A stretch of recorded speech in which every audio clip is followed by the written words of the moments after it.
Welcome to this episode of Moments in Leadership. Don't skip ahead. I have a Marine Corps birthday story to share.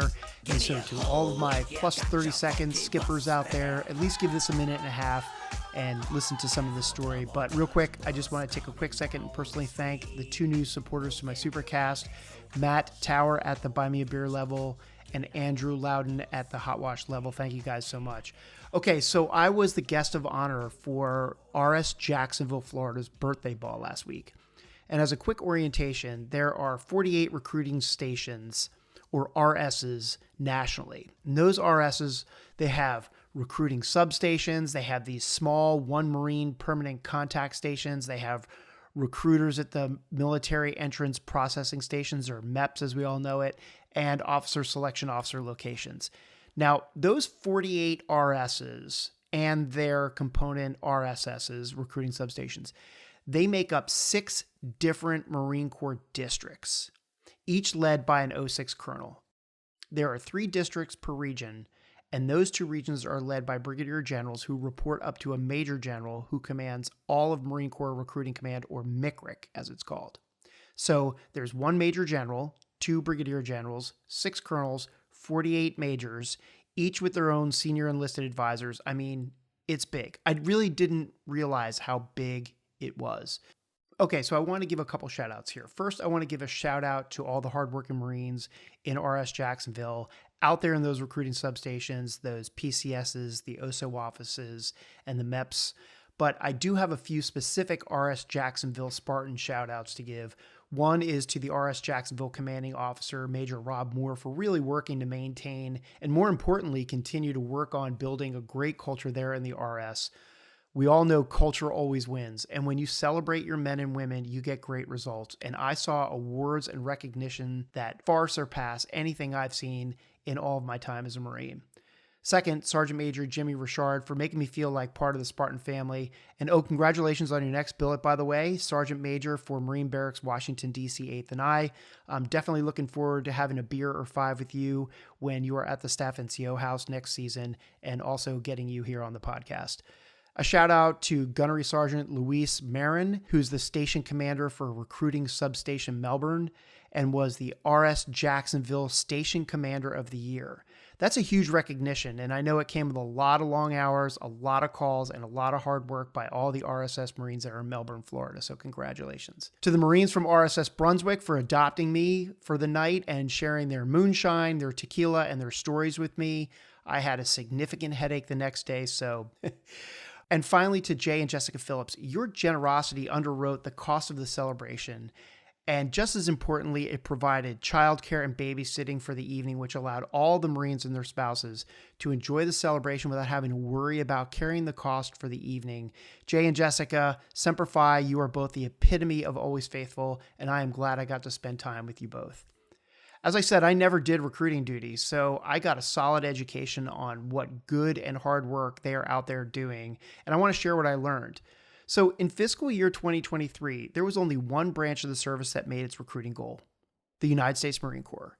And we didn't make it because we have the best barracks of all the services or the highest bonuses. We made it because every generation of Americans has within it a group of warriors who are willing to pick up the mantle that is the United States Marine Corps legacy. And that said, we're at a critical point in American history as we shift from the most recent conflicts in Iraq and Afghanistan to what I'll call the great power competition, along with these conflicts that we're not even imagining or thinking of right now that were bound to pop up. The Marine Corps has had continued success because of the willingness of Marines and all of us as Americans to keep our Marine Corps a strong and quality fighting force, ready for whatever dynamic situations the future has in store.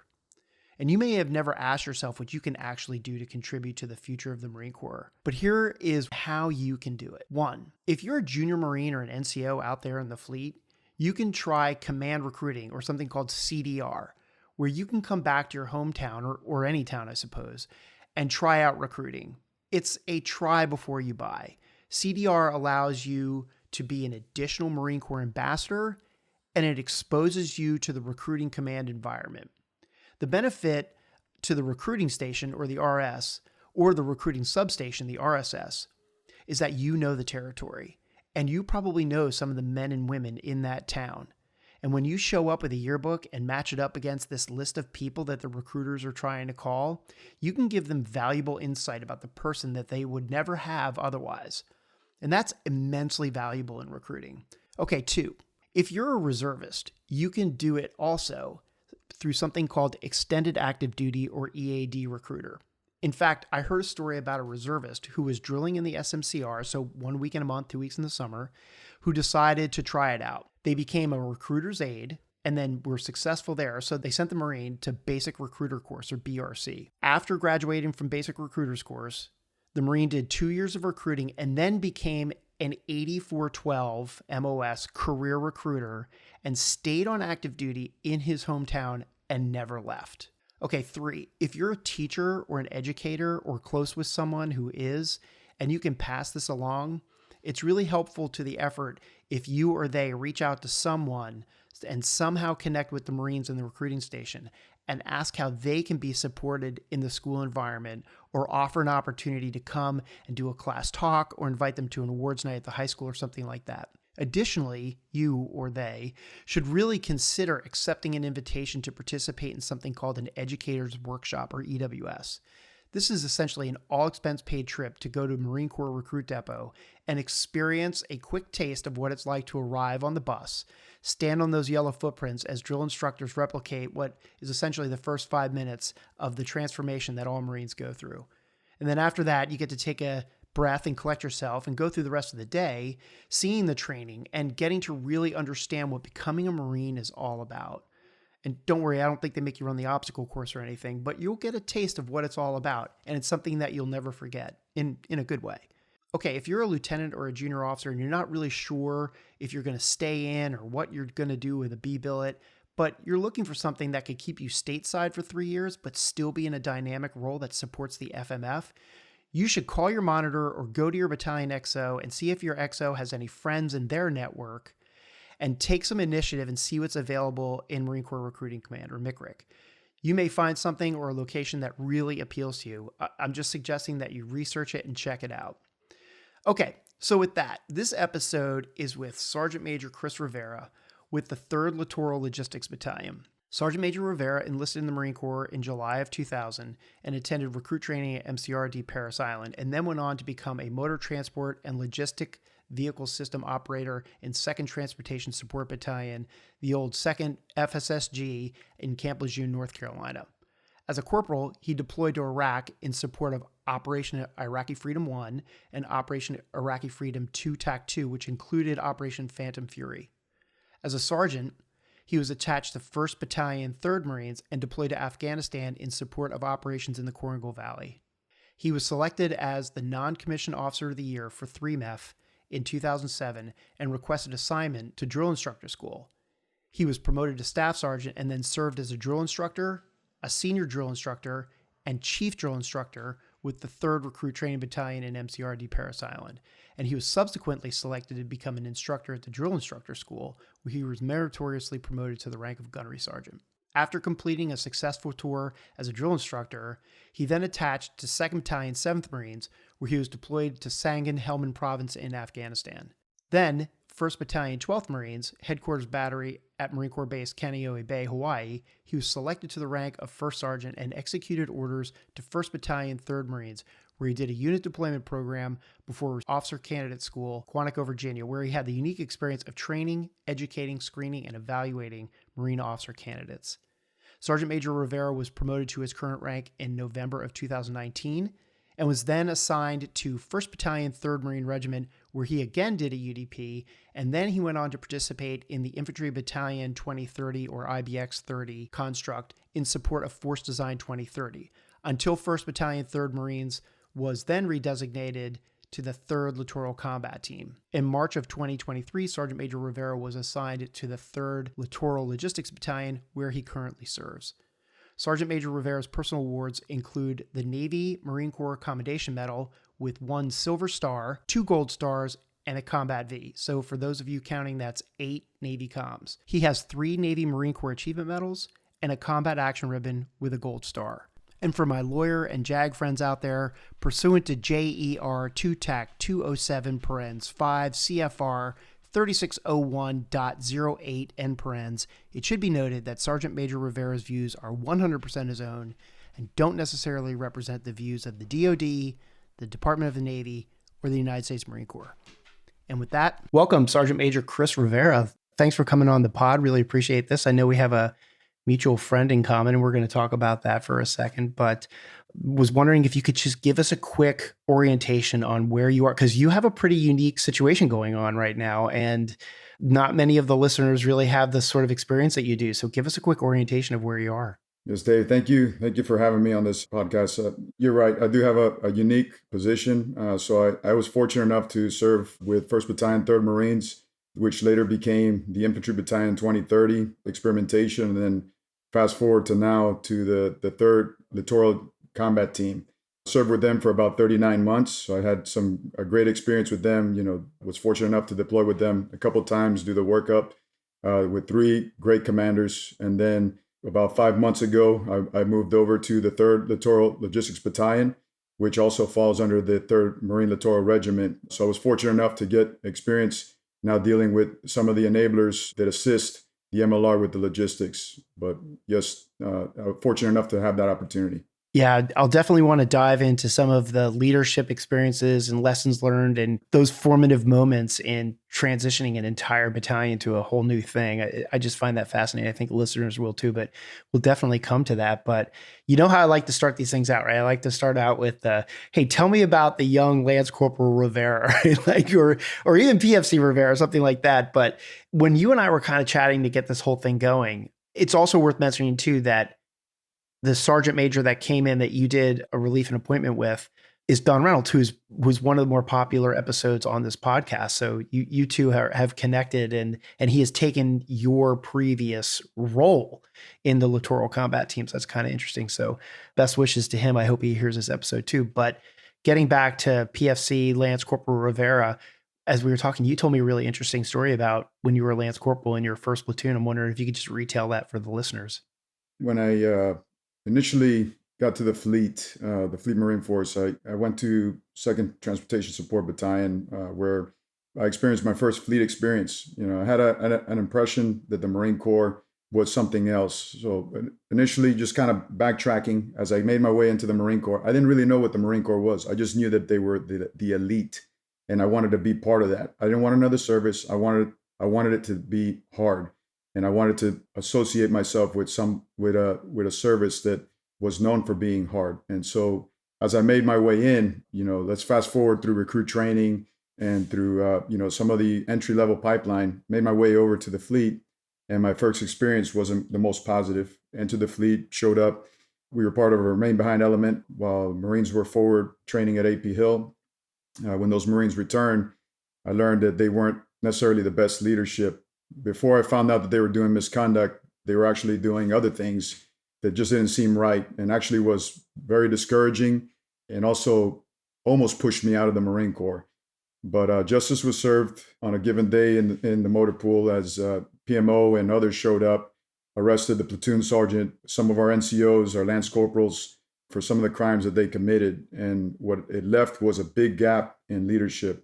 It left Lance Corporal Rivera stepping in front of a formation, and one of those things when you're young and you're in front of a formation, you've probably seen it where you get in front of the formation, you're at parade rest, and you're kind of holding everybody accountable, but you don't necessarily know how to do it. So you don't even look at everybody in the eye, and essentially it takes like a certain reps and sets to basically gain that confidence before you take over. So they fill in those gaps with some of the NCOs and some staff and a staff NCO from other platoons, but that void, you could feel it, and it definitely, I would say, it definitely discouraged others from staying in. I think the thing that changed for me was at that early age, I realized that people come and go in the Marine Corps. Often, folks blame the Marine Corps, but it's kind of like when they say, "Hey, the battalion did this, the company did this." Well, who in the company? What, like, was it the building? Was it who was the person that did it? And as people come and go, the culture changes, your experience changes. And I think that is essentially what remotivated Lance Corporal Rivera to stay in and stay longer. I mean, I had jobs lined up, just like every motivated corporal and sergeant claims to have a job lined up when they get out of the Marine Corps. I had the same thing, but two staff NCOs and a lieutenant just they changed that for me. The ones that came in after everybody left, The ones that came in after, I could tell you, like, I'd never seen a staff NCO quite the caliber, and I'll throw his name out there because he definitely deserves the credit. You know, Seth Cole, Teresa Cox, Kevin Meisner, the two staff NCOs, Staff Sergeant Seth Cole, Gunnery Sergeant Teresa Cox, and then at the time, second then first lieutenant Kevin Meisner, definitely led by example. Something that I learned later through OCS, Ductus example, leadership by example. They were there. They were at the point of friction, not afraid to, call a spade a spade. I'll give you an example. Back then, Staff Sergeant Seth Cole, when I first picked up corporal, he put an NCO sword in my hand and asked me to identify the parts of the NCO sword. I couldn't say one. He quickly identified all of them for me, and I made it a goal to know everything there was about the NCO sword, to include the history. He showed me how to use it, to include in ceremonies. It may seem like something minor, but that right there was something impactful for me. And I knew that he was the right leader to follow. And then Teresa Cox, who, retired as a sergeant major, meritoriously promoted in combat. And one of those that, lucky for me, on my second combat deployment, I was able to serve under him. Well, temp loan to them to help with a security in an HA site or humanitarian aid site over in Joland Park in the city of Fallujah. I was so grateful to have that opportunity. I gave him everything I had, but he just led from the front. He was a professional, never cursed, just stellar performer, just somebody to emulate.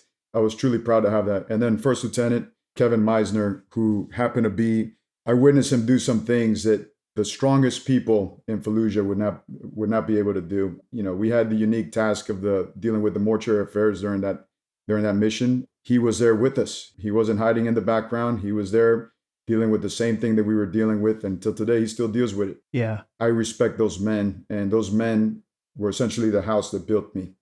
Well, that's a great way to give them a shout out. So good on them. But just so I get the story straight, they came in after the arrests and everything that you were talking about, right? So there was a period of time when Lance Corporal Rivera was underneath the leadership of these NCOs and staff NCOs and Marines that would eventually get arrested for illegal activities, right? There was a period of time there, correct? There was a period of time. We witnessed things. You form a group when you come in. Sometimes it's the new joins that just kind of stay tight together. But for me, I kind of ventured out and sought a new group just because, some of the ones that you come up with aren't necessarily the ones in the right path. And I knew that I had to break away from them because they had bad habits. I wasn't much of a drinker. I didn't smoke. I just I wanted a PT. I wanted to do other things. I ended up finding my own little group within that platoon. And if we were going to a unit function, before it would get to the ugly, or, there was people drinking to the point where they weren't, they could no longer hold themselves accountable, we separated from there. We would take care of whoever we could take care of because, growing up, you have those that you have to kind of babysit and make sure that they make it back. For the most part, we stuck to our guns and we just made sure we did the right things and we didn't associate ourselves with them. For the misconduct, it was a surprise to a lot of us because we didn't know in depth how much they were doing. We just know that they were up to no good, and eventually they were removed from their positions, which created a void, but it also created hope. It created hope for us. It sounds like it created an opportunity for you to step up and be a leader. What was that like? At first, I'll tell you, as a Lance Corporal stepping into formation with a bunch of meat eaters, like, I was very nervous. Obviously, it's not all myself. Like, we did it collectively, and I've made it a habit in every rank. I try to, the relationship has never been you work for me. It's like work with me, and I'll bring people in to help kind of set that environment. For example, I was doing the company first sergeant as a gunnery sergeant for about 6 months. And I had a master guns and some mass sergeants in there, and I had to get the buy-in. But what I did was something I did as a Lance Corporal, where I brought him in and I said, I need your assistance. You're the most experienced here. I just need some help in getting it. And I wasn't necessarily the senior of the Lance Corporals either. I was just the one that stepped in front of the formation and wanted to see change. But it was very difficult, especially because, as a Lance Corporal, you're not necessarily the most mature, but you learn. Were there NCOs there too? Were there other NCOs that didn't step up? So NCOs were removed. So we had no NCOs left. So it was just Lance Corporals and below. Some of the NCOs, there was an NCO that was TAD that came back. He ended up coming in and taking over some parts. And then we had NCOs from other platoons that came over. They probably looked at us like we were rejects and we weren't trained properly. And then slowly but surely they got to know us and they helped us out. Some led from the front, some not so much. And you quickly learn who to follow. But we developed a relationship to the point where even NCOs, when they were wrong, something that I remember from one of my NCOs, he apologized when he did something wrong. I was baffled by the humility that NCO possessed. Looking back, I didn't think much of it then besides just respect for the individual. But now as a senior enlisted, I look at it as like, wow, he actually was humble enough to come to us when he could have just pretended like nothing was wrong and just went on. He actually came back and apologized. I give a lot of credit to people like that aren't afraid to admit when they're wrong. I'm going to jump ahead here because you just said something that really piqued my interest. But because I feel like sometimes human nature is, if you say you're sorry or you admit you're wrong, you're sort of admitting to a weakness, and like that word just doesn't really exist in our Marine Corps lexicon or service level leadership lexicon. But so I think people are reticent to want to stand up and admit they made a mistake in front of everybody and apologize for it. So now I want to fast forward. You're a sergeant major now. Do you still adopt that as a leadership technique? Like, you're not infallible as a sergeant major, right? I'm sure you make mistakes. Have you found yourself still adopting that sort of humility and using that technique with the Marines? I still do. At the beginning, when I started doing it younger, I did feel like it was a weakness. I felt like I was giving up something of myself, basically taking off a shield. But I noticed a change in the response of the Marines. And till today, I still do it. Matter of fact, the other day, I made a mistake. I passed the wrong month, when I was passing word for a date that we had to have something complete. And, I told them I was sorry. And I told them that I would fix myself. And, for me, like, nobody's telling me to do burpees, but I did burpees just because I knew that I had to, I had to awesome. do it. I even recorded it just in case they asked me, even though none of them asked me. Yeah. But till today, I still apologize if I waste anybody's time. I think as a leader, like, you can't be afraid to do that. You're human, and you have to let them know that you're human. But if you pretend to be something else, they'll see through it, and you'll have some that follow you, but not as many as you would hope. That's my belief. I subscribe to that theory. A couple times, I won't bother telling the stories, but there were times where I messed up and my Marines saw it, and I just owned it. None of them ever came up to me and said, "Hey, great job owning it, sir." But like, I suppose I just adopted that. I always kind of admitted when I was wrong. A couple times I tried to bullshit my way out of things and people saw right through it. I mean, the Marines see through everything, They do. There's no real hiding a mistake. Like, you're probably just better off owning it. Now I'm going back to the Lance Corporal time. I think one of the hardest things to do in any organization, military or otherwise, is lead your peers. But you got thrust into that pretty quickly in your career by, you said before you assumed the formation as a Lance Corporal. How did your Lance Corporal peer group react to you stepping up and taking charge? Was there some resistance to that? Were they like, oh, look at this guy. Who does he think he is? Absolutely. Like, there was definitely some resistance, the snickering, the comments, lifer, belt fed, motard, they were all coming as I was standing at parade rest, not making any eye contact. And then finally enough was enough. And I was like, I'm facing them, I'm in charge of them, I'm passing word, but I'm in parade rest myself because I don't necessarily have the confidence. And then at some point, my arms just came back in front of me. Knife hands were there, just getting sharpened.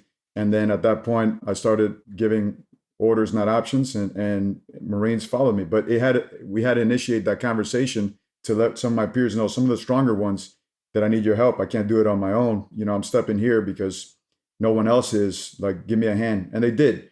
There were some that were confrontational.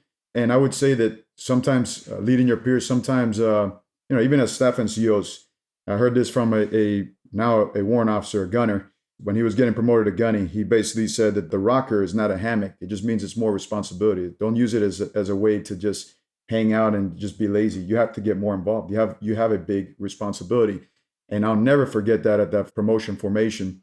But that essentially was our mindset. We weren't going to lay back and just let things happen. We, as a young platoon, we were going to run circles around everyone else. But that's how we motivated everybody to be just a little bit better. And the new leadership that came in, I think they saw that. And some of them stuck around for that second deployment. or that first deployment to Kuwait, Iraq, and then that second deployment, we all kind of got redistributed, and then we kind of bled into the other platoons. It was current. We remained relevant. We were almost like the energy for the different platoons. I attribute that to the group coming together and just being hungry, especially after what just happened. Yeah, I love that. The rocker is not a hammock, by the way. Spoiler alert for you, but not everybody else. That's going to be the title of this episode, by the way. That was just, I've never heard that before. It's awesome. It's so true. I got to attribute that to Gunner Havlar, or now Warrant Officer, or Gunner Havlar. That Marine, one of the best staff NCOs that I've had the opportunity to work with, and one of the smartest men. He does things like he's running out of time, and I truly appreciated his leadership when we served together with 1-3. But that's a Marine that said it, and I will always hang on to it just because he said it. But definitely something to remember. Yeah, that's awesome. Is he still in? He is. He's a gunner now, and he's probably doing amazing things. But that Marine, love him to death. All right. Well, Gunner, hit me up with an email when you hear this. So a couple more questions about that Lance Corporal time. So there you are. You're getting the, hey, belt fed, lifer, all that kind of stuff. Curious how many other Lance Corporals that were chiding you from the formation are Sergeant Majors themselves these days.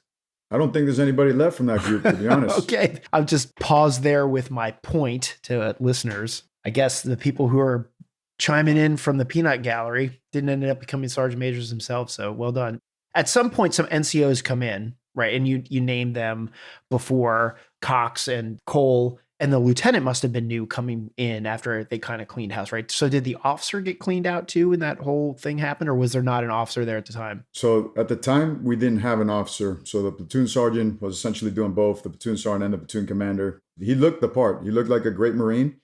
He was doing extracurricular activities that didn't align with, the Marine Corps or with law, period.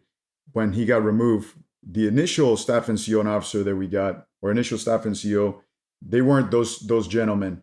After that first deployment, that staff NCO got rotated. He was just kind of like a filler, but the one that we got after, when we got redistributed, I ended up falling under this 4th platoon. They also call themselves the Four Fingers of Death after our favorite MRE during that time. Back then, we had so much pride, but he built it. He built it on all of us. And then, but we would always look at the sister platoons because they also brought the heat. But those two gentlemen, I will never forget them, from 3rd and 4th platoon. I was fortunate enough to work with both of them. They just led from the front. In Fallujah, there were thoughts in my head, when we were going into the city, how do I protect these men? I'm 5 foot nothing. These guys are 6 foot plus. They stand out, snipers, you name it. It was how do I get these guys back home? Because that's how much I respected them, that I was prepared to take a bullet for them. And so was the rest of the platoon. And I will never forget that for the rest of my days till today. I still try to keep in touch with them, and I hope that they listen to this, because I definitely appreciate their leadership. If it wasn't for them, I think I would have eventually, made my way out, but they just changed the culture of that unit. Tell me about the first time you ever saw one of them chew somebody's ass. Oh, yes. So, matter of fact, very scary. So they also were drill instructors, which, I was kind of what makes them so special? Why are they like this? And I was like, is it because of the depot? Is it, actually, they were one of the reasons why I actually wanted to be a drill instructor. Between them and the leadership that I had when I was in boot camp, I wanted to see what it was like, because they were the ultimate walking knowledge book. But I remember not the first time, when I was an NCO, being taken into a room with a bunch of other NCOs, just basically in the backdrop, to witness, basically get a PME on how to do an ass chewing. As a Marine was getting his butt chewed, I watched him break him down and then build him up to the point where the Marine felt like he let the platoon sergeant down. And it was brilliant. Till today, I don't use it as much now, it has to be really something really, really bad. That technique, I used it for a very long time. It was almost like, it started out with getting an attention gainer. And then from the attention gainer, basically label all the things that they did wrong with some volume. And then from there, after they've responded or lack of response, then, some more vocal IEDs, sometimes daisy chained together. And then it would come into a, bring them back down and then get them back to stable state and let them know how they let down the platoon and everyone else. And those Marines just bounced back. And we used it. It was a great PME, but I never wanted to get my butt chewed by him. And out of respect, as a young Lance Corporal, I considered myself like a a baby venomous snake, there were some things that I just didn't know. I didn't know how to taper my venom, so sometimes, I would lash out and I didn't know how to necessarily bring it back. He obviously gave us a formula for that, but we weren't perfect at it. And because of those gentlemen, I think they saved my career, to be honest. I could give you an example. Went to a motor pool once because I was on leave and I found out somebody was talking smack. The intent was to hurt that person. But when I showed up to the motor pool, my staff NCO intercepted me because he caught wind that I was coming in off of leave, and he wanted to know why, because he wanted me to go on leave. I kind of downplayed it. He followed me throughout he warned me at first, and I said, I won't do it. And as I made my way to point B, his words just kept echoing in my head. It just kept echoing, and I didn't want to let that man down. As angry as I was at the other one for trying to like stain my name when I'm not there, I wanted to not let my platoon sergeant down. And when I went over, I actually had a good conversation, man to man, made sure everything was clear, turned around and noticed he was in between the vehicles watching. Never know who's in the bushes watching. And he was definitely in there watching me. And he never said, good job not doing this or any of that. But I got that look, and I also gave him the look. And as I made my way out, I was like, I told you, Stetson, I wasn't going to do anything. Even though everything in my heart said, put my hands on this person, I didn't, out of respect. And he taught me a lot with that. Today, me and that Marine, like, super kosher. I mean, I saw him later as staff NCOs when we were going to his to First Sergeant Seth Cole's retirement, and nothing. It was like nothing ever happened. But I definitely credit that man for helping me out and getting in my head for the right reasons. Obviously, now I've learned some lessons. Even now when you hold Marines accountable, there's so much within your left and right that you can do. You don't necessarily always have to go Right. nuclear. You learn from those circumstances where don't always go nuclear. It doesn't always have to be a court martial. It doesn't always have to be an NJP. It doesn't have to be an ADSEP. It could definitely be something where in between, or let's just get him the help. Let's focus on that first. And then if there needs to be punishment for something that he disobeyed, then at that point we hold him accountable. But in the left and right lateral limits that we have to. But let's get him the help first, because as a person, we got to take care of him. And that's something I learned from that man. That's great. It's funny because when you think about, okay, I'm gonna make a comparison between a lance corporal and a lieutenant here. Ready? Ready. Lance corporals and lieutenants, they hit the fleet, and their experience to date when they hit the fleet is almost exactly the same from the perspective of what they have associated with what you do when somebody does something wrong, right? So the Lance Corporal, they come out of boot camp, they go to MOS school, MCT, and they yell, right? Standard parade rest, getting yelled at. And then they hit the fleet, and they think that that's how leaders lead. And then officers, they come out of the Naval Academy, they come out of ROTC, that's yelling, right? Then it's OCS, that's yelling. Then it's TBS, it's a different kind of yelling. Next thing you know, you hit the fleet, and you're like, well, that's what you do as a leader. You yell at people. It's kind of interesting. So one of the things that's really been fun about me doing this project is that I get to listen to all these great people like you and all of my former guests, and they're just years and years and years of experience. And I can't help but go back and critique every single thing that I remember that I did. I'll tell you, if I could go back and rewind anything, it would be, I had no business yelling at people like the way I did. I just thought that was the way it was. At the time, I wasn't doing anything wrong, but now I look back on it, I'm like, yeah, I shouldn't have probably just done something like that. And I made this comment to a friend of mine, and he relayed this story. I'm not going to say who told him to, but it was a story about in combat, and he was a major or lieutenant colonel at the time, and was smoking a cigarette. And then Colonel Dunford came walking by him and said, "Did I just see you outside smoking a cigarette?" And my friend said, "Yeah." And he goes, "Yeah, I'm really disappointed in you." And just walked away, right? Like, that's probably worse than any yelling, screaming, ass chewing anybody. You can't pull that off as a Lance Corporal lieutenant, I guess, but it's interesting to hear people reflect back on what ass chewings were like when they were younger, and then the maturity that they go through, the maturation process that they go through. And that story is really great. What kind of advice do you have for a Lance Corporal who's listening to this right now about, hey, think about handling a situation where you feel like you want to put your hands on somebody, because we know where that leads, right? That there's just nothing good that comes from that. What's a good mechanism for getting your head screwed on straight and having an effective conversation with somebody when you really just feel like throttling them? I really appreciate that question, Dave. I actually cover this when I speak to the new joins when they come to a unit, in the onboarding process. Things that people don't understand is like, there's an entry level pipeline. that yes, you do the yelling, but these are trained professionals. They're either first tour drill instructors or second tour drill instructors if they're working at OCS, the Naval Academy. You may have had them, if they're running an ROTC or at the colleges, they have the training to do this. When I explain to the Marines, it's like no one should be yelling at you how they yelled at you during entry level. You've made it through the Crucible. You've made it through OCS. You received the Eagle Globe and Anchor. You've made it through the entry level pipeline. At this point, you should be treated with dignity and respect. Treat people how you would want to be treated. But I didn't get that speech when I was coming in. And what you would see is, you would replicate it. You emulate your leadership. So you end up doing it too. Looking back, you're right. There are people that I probably shouldn't have yelled at. Matter of fact, I was corrected a couple times, not only for yelling, but also for training other NCOs to yell at others. That Marine is retired right now, but I'll remember it when he brought me in because he was also a drill instructor. And he explained it, he broke it down, and he let us know that that wasn't necessary. But I think also as a Lance Corporal and a new lieutenant, it's kind of hard to get that disappointed father feel because you're just establishing yourself and that entry, leadership level, especially as a Lance Corporal. As a lieutenant, you're a positional leader. They know you by your position, you are in charge. But as a Lance Corporal, you're just like us, like you're just like another Lance Corporal. So I'm not going to take that from you. It's almost like a healthy peer pressure or like a joking to kind of get them to not do that thing.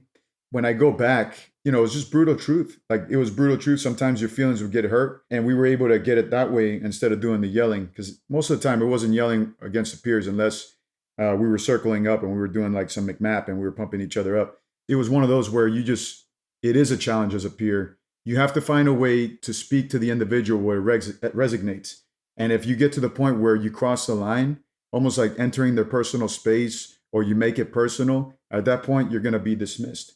You got to relate it to the profession. You got to relate it to warfighting. And as a Lance Corporal, you might not necessarily be thinking about that.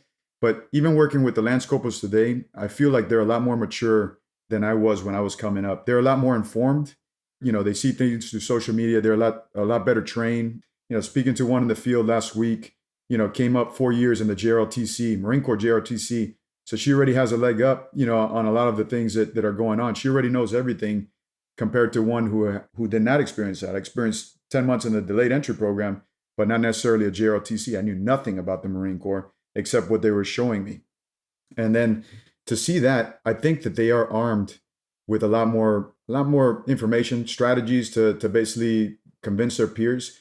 It's just now the challenge that I see now is being able to confront somebody, not being afraid. When you were coming up, you were a lot more accustomed to bullying in school and everything. And there was like I don't want to say it was a healthy sense of bullying because bullying is not healthy, but there was a healthy shaming where you didn't want to do that because you didn't want to be that guy or gal. And you don't want to put yourself in that category. Today, it's, even talking to my kids, sometimes I hear from them and it's like, can't call them weak because then they'll actually, yeah, I am weak. And I'm like, whoa, that completely didn't go how you expected it to go. I expected it to say, no, I'm not weak and I'm going to fight back. But they actually admit to, yeah, I'm weak. And I didn't want to go down that avenue. But I see that is a little bit of a difference today. So the confrontation, they're not as confrontational up front. They may do it on a text, they may do it on social media. So that's one of those things where the education piece comes in for the maturity. But that's one of the differences that I see. But if I was giving guidance to a Lance Corporal out there, I would say, don't make it personal. Don't get in their personal space. I would say, have a conversation, a healthy conversation about why you joined. They may call you a motard. They may call you belt fed, but you're onto something. And I think you're looking out for yourself or for your Marines and yourself and the professionalism of the organization. So stick to your guns. Yeah. Everybody has a responsibility to hold people accountable to the standards. And that's not the same thing as bullying. That's not the same thing as being an asshole either. So yes, sir. That's great. When you came back from your first tour, were you still a Lance Corporal? My first deployment was I would call it a micro deployment. I did a deployment to Spain in 2002 as a Lance Corporal, but in my first combat deployment, I actually deployed as a corporal, brand new corporal.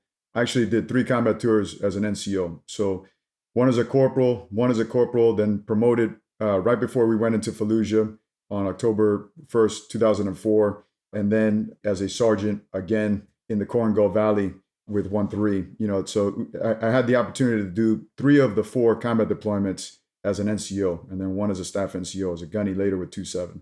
You were a corporal from your first combat tour. You were a corporal, right? Yes, sir.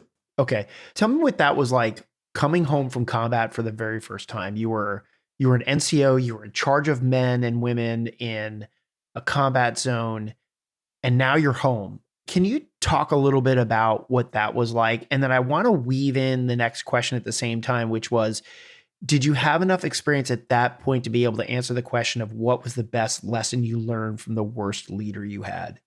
I can. And if you want to punt that question into later in your career, that's fine too. That tour taught me a lot. Actually, that's where those gentlemen that I mentioned before, they were there, but they were in other platoons. I was in a different platoon. That deployment felt like the Wild West. Communication wasn't necessarily clear, and we did the best that we could with what we had. You have one radio in a convoy, sometimes up to 100 vehicles because we needed to get it moving from Kuwait to Iraq. But sometimes we were lost. Sometimes most of the time we slept on our gear. The experience itself actually motivated me to reenlist. I actually submitted a reenlistment package while I was out there in Iraq.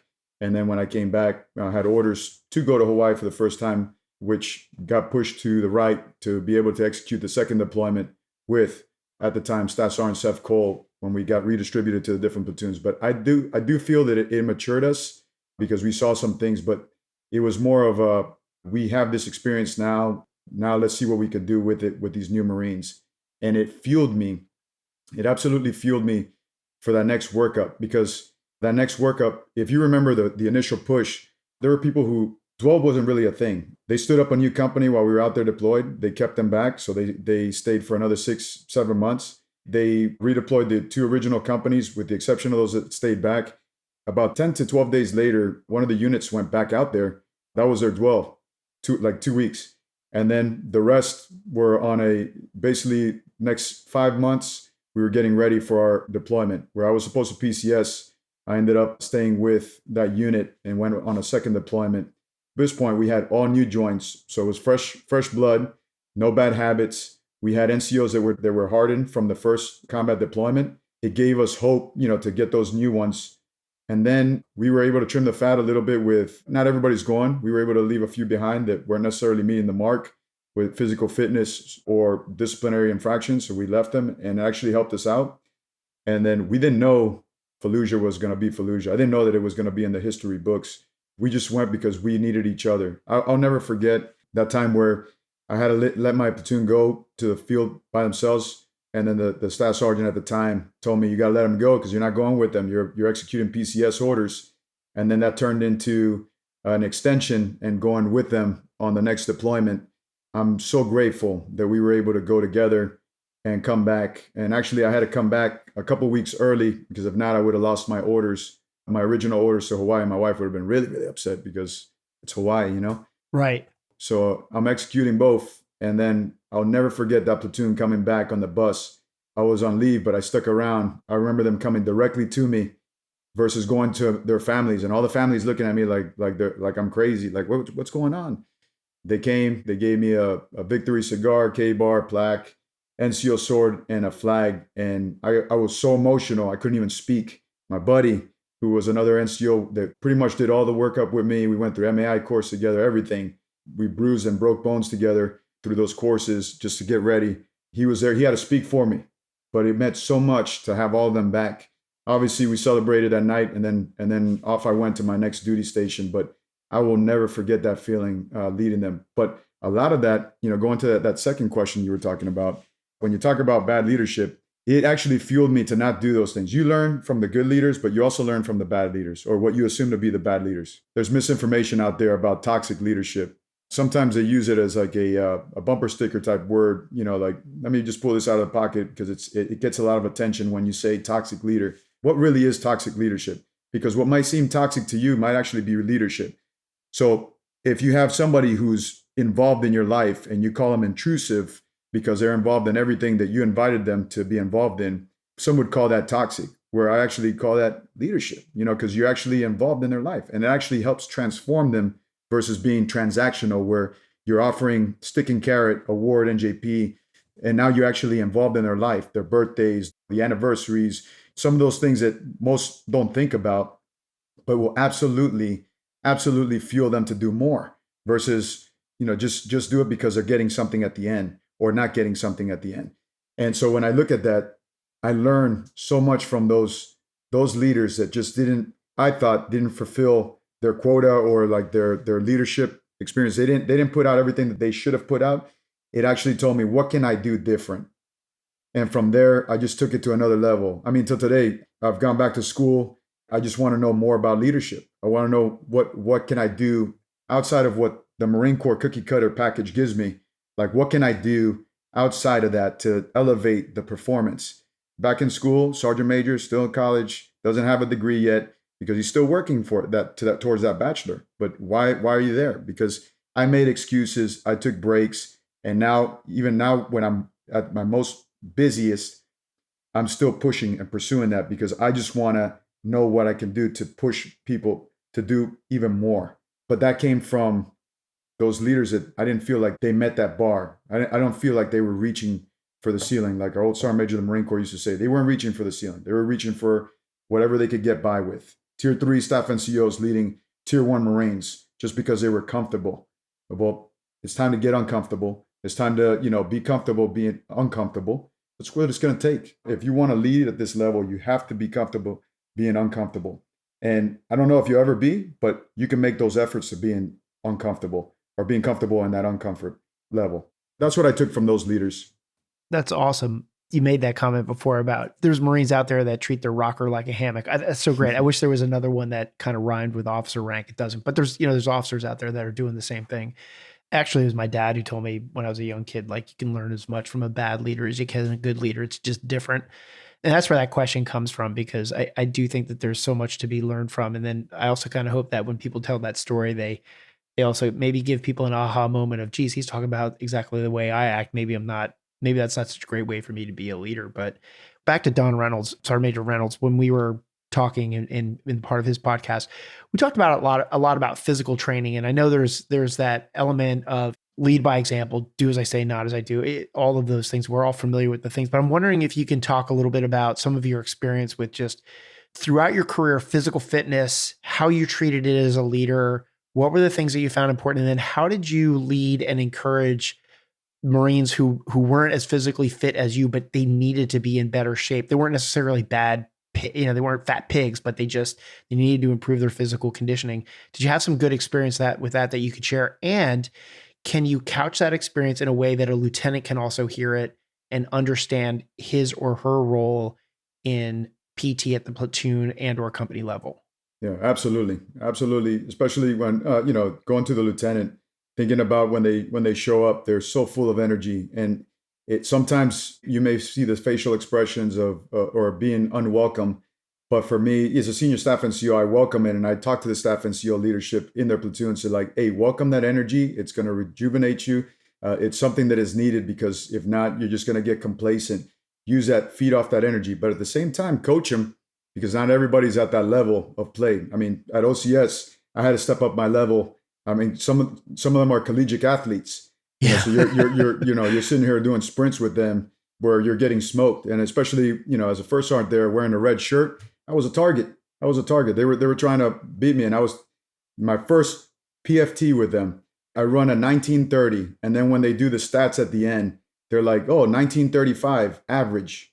That's the average, because they're running, 21 or better if they're at that end. But so they come to the fleet, they have all this energy, and you have to kind of coach them, So as a senior enlisted, I bring them in, I talk to them, but that's where that coaching comes in. And not necessarily, they got to be careful with how it comes out where it's not belligerent.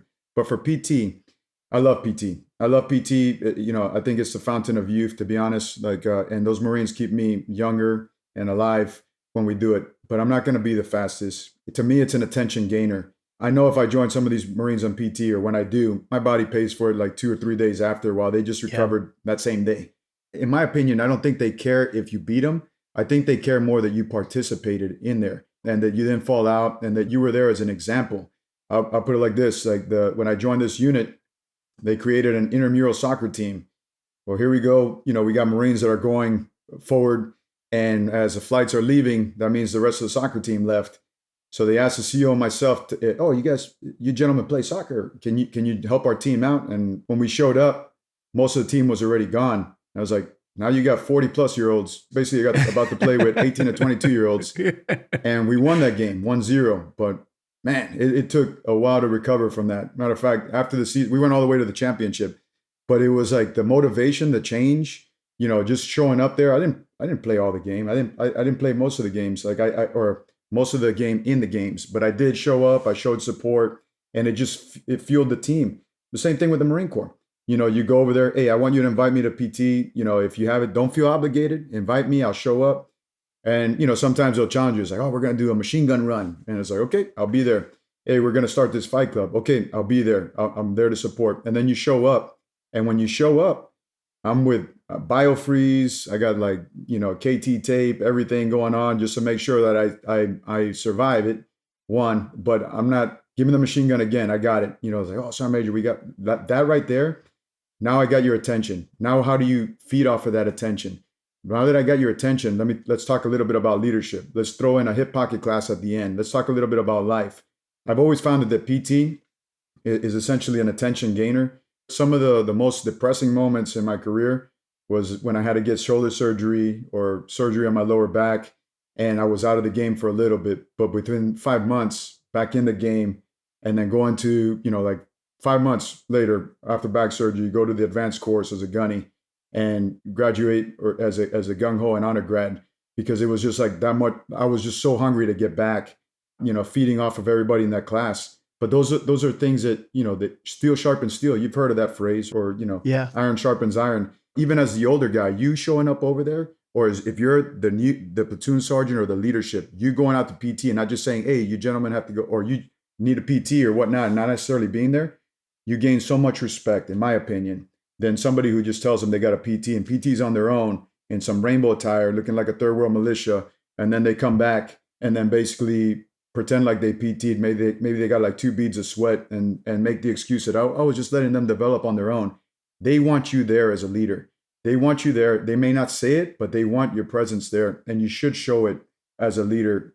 You don't always have to be at the point of friction. You don't always have to be in the front, but you as a leader should be involved with your Marines. If you're not, you're missing out too. You're not going to get that opportunity again. Time's going to run out. Do what you can while you have that position. That's great advice. And I think you're right. I reflect back on my career and I think, you're absolutely right. The Marines don't need to see you come in first place. They just need to see you out there putting out, right? Like not lagging in the back, not bullshitting around. Like they just want to see you putting out. And to the Marines that beat you on the PFT, you walk up to them and you say, hey, awesome job, way to put out. You're setting the example for the rest of the Marines to try to get better. And that's really great. And then you turn around, the Marines that came in behind you say like, hey, way to put out. And I don't know, PT should be a collegial sort of thing where you're motivating each other and you're trying to instill some unit esprit de corps. I don't want to use a cliche term too much, but those things are important and PT's great for that. And you're right. The Marines want to see you out there. They don't want to think that they're out there doing PT while you're inside drinking coffee. Absolutely, sir. You gotta get out there. Probably just should have said it like that. I may just delete everything I just said and put that in there, but yeah.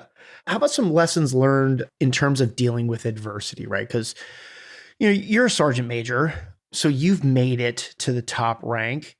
And I know there's still some levels to go there, but that's encouraging for Marines to hear about. But there's no way that your career has gone on without some sort of adversity that you've had to deal with, or maybe you even gotten your trouble yourself or something like that.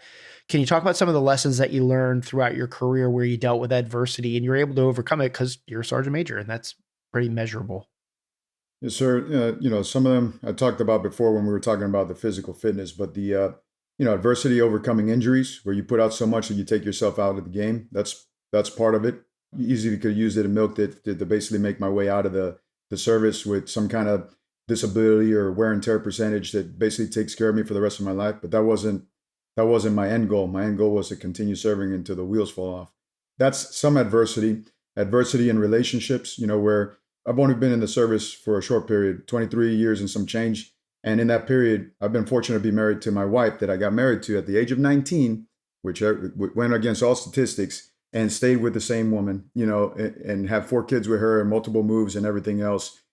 The adversity in the relationship where you leave all the time to the point where it's like, how do you sustain that? what is the secret? There, like the secret is that you got to work at it. And then you have like the adversity where you have, we're professionally, you may go against the rules of the game that we play. And sometimes you may not, may not do exactly what they tell you to do, or maybe you're required to go do something but you have to take or you have to take a knee, or you have to take a pause to take care of something personal, and you not necessarily don't move up, or you take a punch in the face when you do something wrong. I am fortunate enough to have leaders early in my career that kind of directed me to the point where I never received non-judicial punishment. I mean, I was close. I had a Marine who was not accounted for that I will never forget. And to today, it affects me with accountability. Like, I will call everybody by name because of that Marine. And that situation specifically, that Marine told me he was at dental. I took his word for it, wasn't at my formation. And then EMS is coming to his house because he's, almost overdosed on drugs. And now at this point, now I'm being questioned and read my rights and everything else.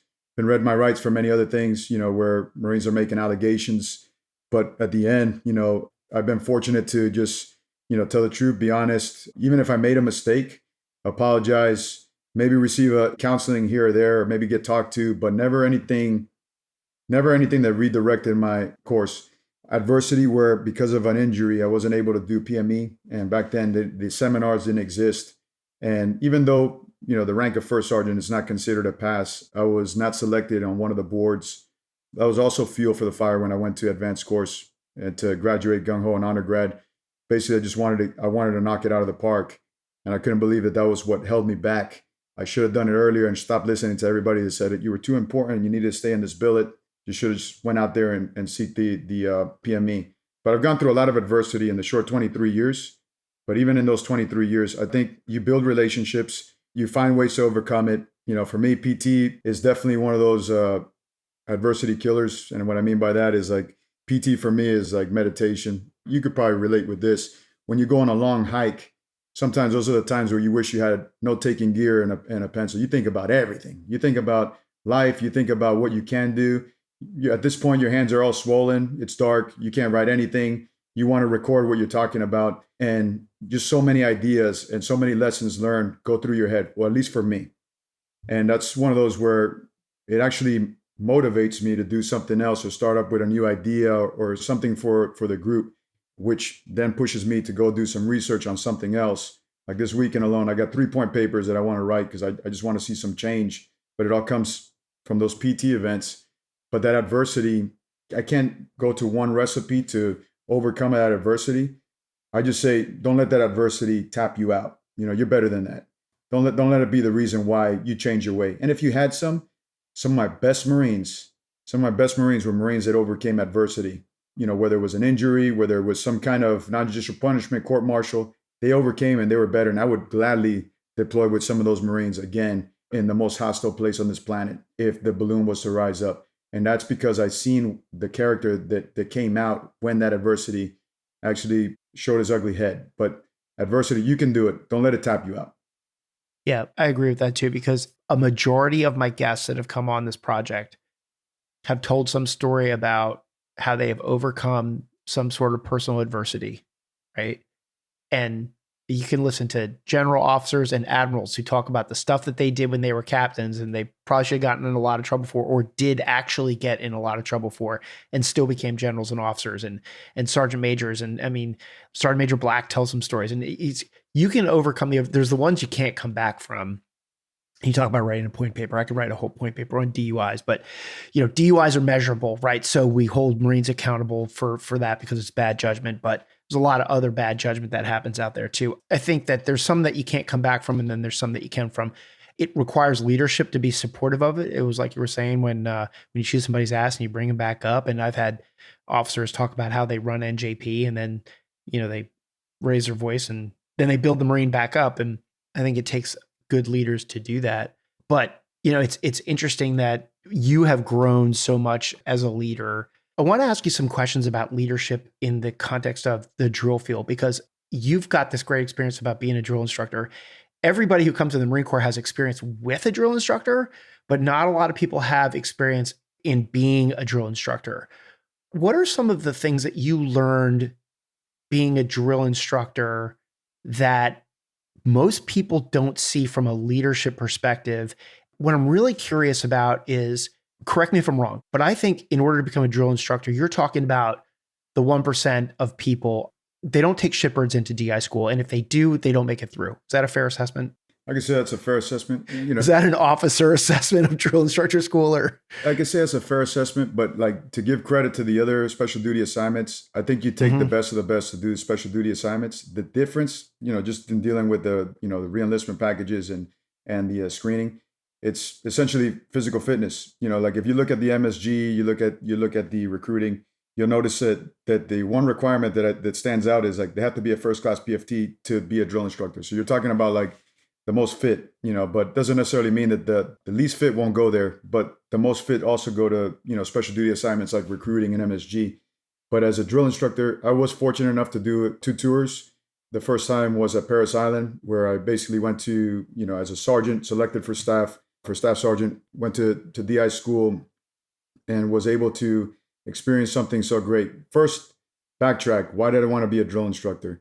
Well, the experience I had initially with recruit training, where I saw the professionals, like the best of the best, they looked so squared away in uniform. They were what I remembered, what I thought the Marine Corps would be like. Just like that comment that you made earlier, where everybody assumes that it's going to be like, the drill field, when you get to the fleet. Mm-hmm. Well, fast forward, meeting those 2 individuals, I was like, what's the recipe that makes it? I must be a drill instructor. So I really wanted to be a drill instructor. Met some other individuals and are like, and then the whole argument about East Coast, West Coast. But I wanted to go where I was born as a Marine. So I went back to Parris Island.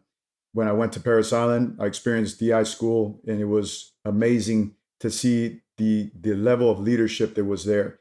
I mean, I looked at them at the PT table and I emulated that. And I was like, you know what? At the end, I think I really want to be back here as one of these instructors. And, so I had the opportunity.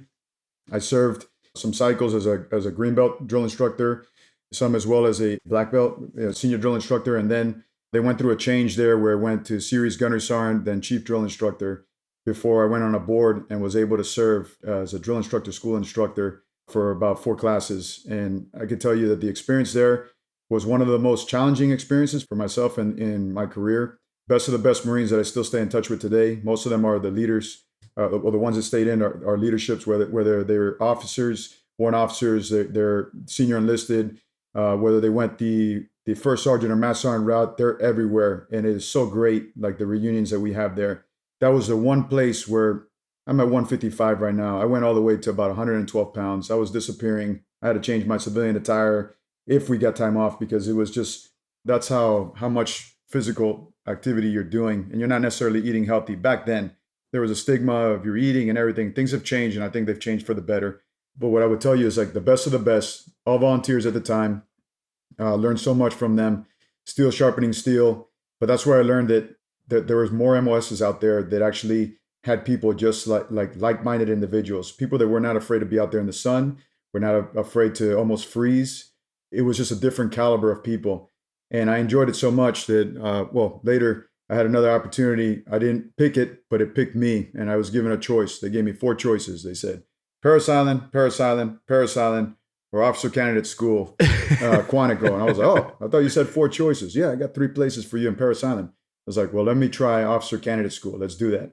And I could tell you that was even better. That was even better just to see like recruit training. Most of those new Marines, they get out by their first enlistment. They're rarely, you have platoons that, got like 80 plus personnel, and you do multiple, it's hard to remember everybody. The candidates, there's like 3 cycles in a year. And as you're training them, the officer that, maybe has a 1-to-40 ratio when they get to the fleet, just the level of impact that they give. So now you're a second tour drill instructor. You've learned from any of your mistakes. You're still learning, and you're doing it a little bit different because it's 2 different entry-level pipelines. And one is a Marine, one is training to be a Marine, to become a Marine, one is trained to become a Marine officer. So there's differences in the leadership. The yelling, that transactional leadership is a lot more in entry-level recruit training versus the OCS, where, they have to make decisions. They have to make decisions, and these decisions, the pressure is not necessarily putting them on the quarterdeck. That pressure, it comes from like writing on a clipboard, and they don't know what you're writing, the studying after hours or whatnot, because they're trying to ace that test and they're making sure that they could lead their peers. That constant rotation of billets, that was a lot more challenging. But I had the pleasure and the honor of serving with some of those same drill instructors that I had on the East Coast. I got to get some experience with those from the West Coast. And then even some of my own DI school students at OCS they didn't talk much when they were in DI school, but they talked plenty when they were over at OCS because we had some stories to share. And I was so happy with the performance of those Marines, the performance on demand that they had and the like-minded, that actually when I went to 1st Battalion, 3rd Marines as a Sergeant Major, I tried to recruit as many as I could there. And so many came. And I think that relationship that we built in that unit or in those units, and then coming together to help build this into the IBX and then into the MLR or to the LCT, I think those individuals had a great part because we just had that chemistry from the get-go. Instead of trying to learn each other, it was just natural. It wasn't like, oh, I think Sergeant Major's just pretending. No, like they know me already. They knew me since 2008, so we've had that relationship all the way through there. And that chemistry was super important in that change. But the drill field, I highly encourage Marines, even in our unit, like go to a special duty assignment. You don't know, like you're going to open up that aperture of leadership. You're going to open up that experience. You're going to know what hard really is. Again, I go back to getting comfortable, being uncomfortable. That was probably the most challenging, but that's where I found home with some of the people that were like-minded. In the fleet, you feel where you're doing a lot of pulling to get them to a certain level. There, I felt like I was getting left behind if I didn't maintain pace. Matter of fact, individuals at OCS are what got me back into college. If it wasn't for them and the pressure that they put, I was like, man, I have to stay relevant. How am I going to be their leadership? I have Marines that have degrees and I don't have anything. They pushed me. They pushed me to be better. That was that pressure from below up. And I truly appreciate that about that. But I don't think I would have experienced that if I didn't do drill instructor duty. But that was a very hard duty, but I will not take that back. I am very grateful that I had the opportunity, very proud of what the service that they do. And for those that are on the fence about going to a special duty assignment, just do it. 2 ways to jump in a pool, like was said in that movie Superstar. You ease in and just kind of feel the waters, or just jump in. Just jump in. You got what it takes, or else you wouldn't be on the HIS. You got what it takes, or else you wouldn't volunteer. Get out there, do a special duty assignment, get back, and make that fleet stronger. That's awesome. The question I'm dying to ask is, when you're in an environment like drill instructors where everybody is a high quality candidate, like you said, it was, you're in the top 1%. You have proven yourself to be worthy of wearing the hat. And I don't think that, well, you tell me if I'm wrong, I don't think that the drill instructor universe has the 10% that are shitbags. They may have like the 0.1%, right? The occasional bad apple. But as a whole, you're talking about a pool of highly qualified leaders. What challenges did you face, or did you see others face, in leading people who really are the top 1% of whatever it is they're doing? Like, it's kind of easy to be a leader in a unit that isn't performing really well. Like, bringing them up to standard is kind of clear cut. But when everybody is the top of the standard, how is leadership different there? So I'd say at officer candidate school, it was a lot easier because you're a second tour drill instructor, you've experienced it. But when you're first going to the depot to be a drill instructor, type A, 100% meat eaters, like everybody is 100 miles per hour. You have to respect the positions that they're in. They have certain positions of authority, even though that Marine may have been in less time than you, may have experienced less combat, or has a, MOS that doesn't necessarily, hasn't led many people. When you look at that, the one thing that stands out to me was humility, because you go there and you're still going through the growing that you did in your first duty station or your second duty station. And as you're growing, you're dealing with individuals that sometimes they just don't comprehend. Sometimes they just don't want to listen. And you do get that friction. Like MCDP1 describes it, friction, making the easy difficult. Even though they know that they have to go in this direction, this certain direction, they want to be the friction because they think they have a better idea, when the plan is the plan. Let's just execute this plan. Even if it's not a well-orchestrated plan, this is a plan, and we got to respect the person who made the plan, because this is our position, this is our billet. But sometimes you find those, like, imagine a Marine Corps where everyone is a tier 1. Then at that point, then who's a tier 2, 3, and 4? you're still going to break down into tiers. But eventually, like let's just say, 0331s last year, all of them were tier 1 Marines that reenlisted. There was like it filled up so fast. 0331s. Every 0331 that reenlisted was a tier 1 Marine, top 10%. So at that point, let's just say 4 or 5 years out, those Marines are still in, then who is the tier 2 and tier 3 from that group? Somebody's got to be a tier 3. So when you get to the depot where you have a top 10%, those usually make it to certain places. I was fortunate enough to get boarded to go to drill instructor school and experience some great leaders there. But I would argue that there's a lot more. If they had more billets at DI school, you'd have a lot more people there. But the top 10% of that group right there, of the drill instructors, would go over there. But you also have drill instructors that are evenly distributed, whether they have a McMap qualification or a McQuist. They go to those places where they can make those areas stronger.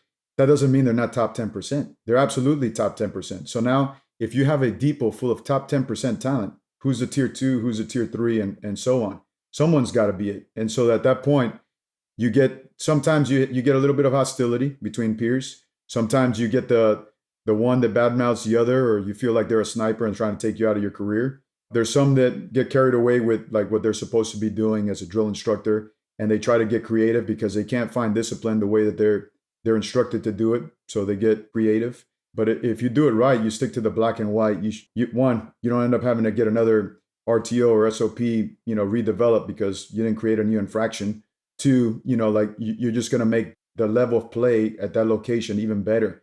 But just stick to the rule book, work with each other, humility. You have to humble yourself, respect that position. When it's your turn, they're going to do the same thing. Just do it from the get-go. Build your maturity. Don't go in there. You're not kids. You got a responsibility to develop the future fighters for the Corps. Yeah.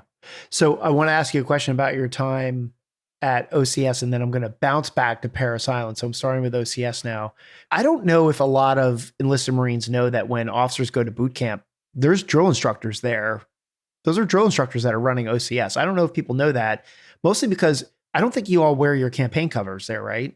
That's correct. We don't wear campaign covers for a reason, because it's officers and recruits. It's a little bit different. Okay. So that's interesting to know why, but it's all drill instructor coming up from Parris Island or San Diego to run OCS. So officers, candidates are called, not recruits, they're candidates. They're being run through OCS by drill instructors, by licensed operators, right? Like you guys. So from your perspective, did you do 10-week or did you do Bulldog? What did you? I did the 10-week courses. I also did the 6-week. My last 2 cycles was with the seniors, which is, 6-week course, a faster pace. They're hiking right out the get-go at a higher mileage. It's just the PT is a little bit more than the 10 weeks. They've had their phase 1. They're coming in there. Oh yeah. So I doubt very seriously that every single officer candidate made it through whatever series you were leading. Can you talk about, were there some common traits or were there some things that you can share? What were the traits that you saw trip up officer candidates the most and cause them not to make it through OCS and become an officer? What were the failure points? That's a great question, Dave. Like actually, when we talk, when you went through OCS, the Bulldog was a little bit different, like where now, MECEPs or ECP Marines are essentially going to the 10-week course. They're not going through 6 weeks. They're going through 10 weeks. And those 10 weeks, some of them are used for their skills to kind of help the other candidates, get them up to speed. Mm-hmm. Some of them, sometimes they struggle with the physical fitness, not necessarily prepared as much, or they're struggling with just dealing with starting over. I would like to say that most of them have the advantage, because they have an idea of how to do it. It's a TBS where they find the challenge for those groups. You're talking about MECEPs, ECP.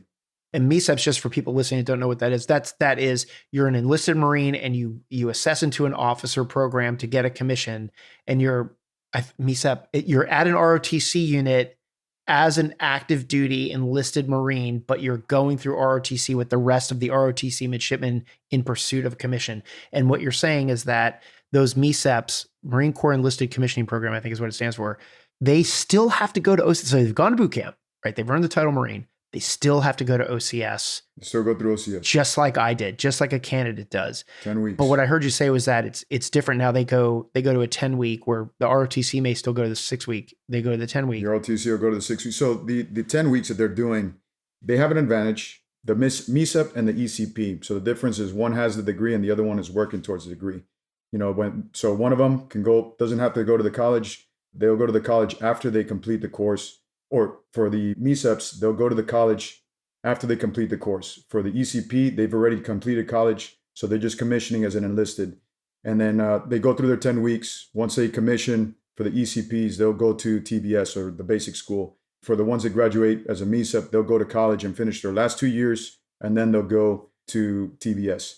So when you look at that, they have challenges. But I would like to think of OCS, or Officer Candidate School, as like the job interview for officers. Because where they really get the training to become a Marine officer is at the basic school. But they get the job interview. You've made it 10 weeks. You can do all these different things. So now you're going to go over here, and we're going to focus 6 months on making you a Marine officer. So they go through the physical fitness. So the physical fitness is very demanding. Sometimes they get injured. That seems to be one of the issues. They're retaining the knowledge, not coming there prepared with the knowledge. When Officer Candidate School, the website itself has the knowledge there for you. The humility in basically dealing with the instructors. So the teams are usually composed of a platoon commander that's a captain. You have the sergeant instructors, which are staff NCOs, like staff sergeants, gunnery sergeants. You will have a company commander that's a major, a company first sergeant, which is a first sergeant. You'll have an executive officer and a company gunny, which is captain and a gunnery sergeant. So the composition's a lot more senior when it comes to the experience. Some of these captains that are there as platoon commanders have been a company commander at one point. Some of them are also, augments. They come in from like the Expeditionary Warfare School. Once they finish up in Quantico, they come over and they may augment for a summer. Because you have permanent personnel and augments that are selected to basically train the future officers.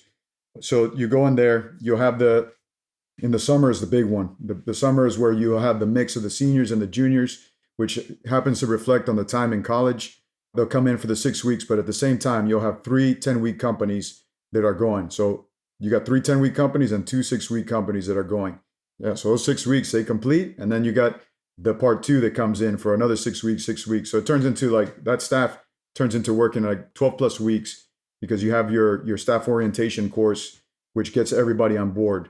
The most physically fit will most likely be in the training companies, which are the ones that are training the candidates in certain things. And then for the ones that maybe going to schools or doing other things, they'll kind of work at the academics, which they're in charge of making sure they retain the knowledge. And then you also have some that are working at the tactics area, because they have to be tactically inclined, at least know the basics. And that place, when you have second tour drill instructors, East Coast, West Coast, you have a certain level of leadership. These are drill instructors that, I don't want to say survived Parris Island or San Diego. I want to say they thrived there, and they were screened and selected to be instructors, sergeant instructors. So they'll wear a 8-point cover and they'll wear a black belt, all of them. There's no senior drill instructor, experienced drill instructor. You may have one that is the most senior of them, which is like your platoon sergeant. They essentially work together, and these individuals are so mature, they complement each other. They already know what the duties are like. There's a different way of developing them, because, for example, a big difference between recruit training when I went and officer candidate school is they hold billets. The candidates hold billets. They'll rotate through 2 to 3 days, where you may have one as a candidate company commander. You may have one as a candidate platoon commander or candidate platoon sergeant. So they see that, even the enlisted billets, when they hold formation and everything else, and then they learn some of those positions. So when they go to the fleet, they actually have an idea of what those billets are and what they entail. Because we give them a billet description. We basically give them a counseling at the end of 3 days to let them know where they stood. But there's a difference in leadership development versus, now recruit training has changed, but back then, where it was a lot of yelling, and then when they left still looking like robots as they were making their way to, SOI. There's a big difference. Yeah. So you did some 10-week programs then. So that's a direct commissioning, right? When they're done with their 10-week OCS, they are lieutenants. So their last day with you is putting on the bars with you. What was that like? I didn't go through that program, so I didn't get commissioned until a year after I finished OCS, but I got to imagine that okay, I can imagine it going two ways. You either have an immense amount of pride for what you have just created. You've created a Marine officer, right? Or you've screened and evaluated somebody that's going to be a Marine officer, and you're immensely proud. Or you sit in the hooch with the other sergeant instructors and you say, Jesus, I can't believe that these guys are going to be gals and gals are going to be officers tomorrow. Or maybe it was both those emotions. There's a little bit of both, because there's some that they graduate barely making it, but you know that they're still going to be good. They're still going to be good. They you have an idea. You know that this is the job interview, and the next step at TBS, they're actually going to go through 6 months or more of training, depending on how much they need to get them to that next level. But it's such a proud moment. That day of graduation, or even the family day, when you see how proud the families are, it's just like, man, we made that. Like when you see them march across the parade, that we made that. The instructors themselves, we celebrate. We go to the Marine Corps Museum, or back then we did, and we go to Tun Tavern in the Marine Corps Museum and celebrate, we did this, now to get ready for the next cycle. It's just, one of those things that very proud moment. But just to kind of backtrack, so the MECEPs and ECPs go through the 10 weeks. So some of those, they still got to go to school. Right. So they'll graduate there. They still got to graduate school and come back. So that's a difference when you went in compared to now. They go through 10 weeks, not even, you would think they would do 6 weeks, but 10 weeks to go through. The proud moments that we had there, I'll never forget. And then even more proud moments now that, I left there in November of 19, and I could tell you that I see them all over the fleet, and you can see it in their face, because the expression is kind of like a recruit sees you. They want to call you sir or first sergeant, or it's like like they saw a ghost, and then now you're actually smiling at them, so they don't know how to react. And then you have this conversation, you see how they're doing. It's pretty neat to see the transformation. They have hair now, they didn't have hair back then, like now they have hair, they have personalities, but it's very neat to see how they've grown and the level of influence that they have, because they've had platoons at this point. Right. I have some officer candidates that are captains now. I've seen them, like I think my last class already, most of them are captains. It just feels good. Yeah, I'll bet. You may not be able to answer this question, but I'm going to ask it anyway. Okay, so the night before they graduate, do you thrash them just a little bit more? Maybe just a tiny bit? No, we actually don't. Like, I heard the stories, and I'm like a really stick to the rule book. Like, even as a recruit, when I was going through recruit training. Oh, I meant the officers, not the recruits. Yeah, but well, not like when I was a recruit, there was a little bit of like where you thought it was going to happen, and maybe some did happen, but not necessarily to us. Fast forward, and even now with the officers, we didn't mess around. I mean, we heard the stories and everything else. We kept it as professional as possible. It wasn't necessary. It was very proud moments. Actually, that night before, you actually sit down with them. They talk to all the instructors, and they share some of their stories and everything else. Some of the experiences.